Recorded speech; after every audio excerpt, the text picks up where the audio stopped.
Hello, I'm Keith Elkon, head of the Division of Rheumatology at the University of Washington.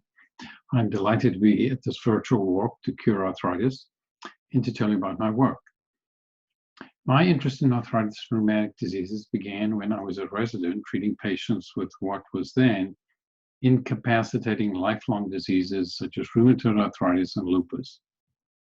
No matter what medications we administered to our patients, things usually got worse.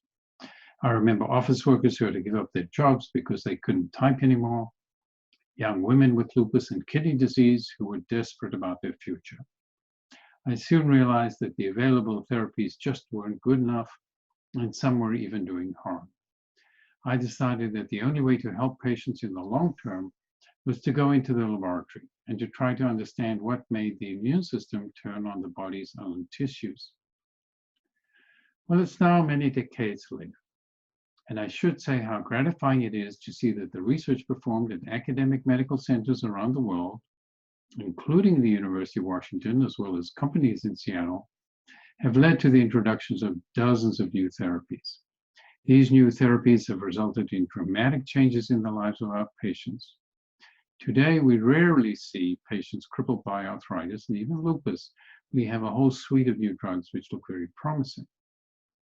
I'd like to emphasize that the Arthritis Foundation has played a key role in supporting research, as well as the training of future rheumatologists at the University of Washington.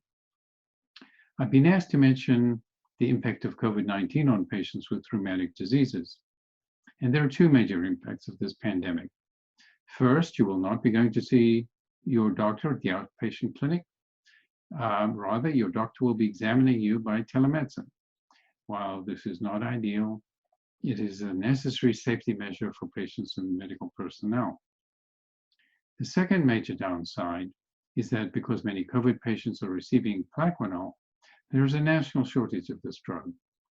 We do expect that supplies will be restored soon as manufacturers ramp up production of this drug. Being isolated at home without traditional supports makes this an extremely difficult time. So it's more important than ever for our community to come together and support those living with arthritis and rheumatic diseases. Money raised by this virtual walk can help patients with arthritis in our community, whether it's funding research, fellowships at the University of Washington and Seattle Children's Hospital, or patient advocacy to obtain the medications or resources they need. This support is crucial. So in closing, I'd like to encourage you to support the Arthritis Foundation if you can.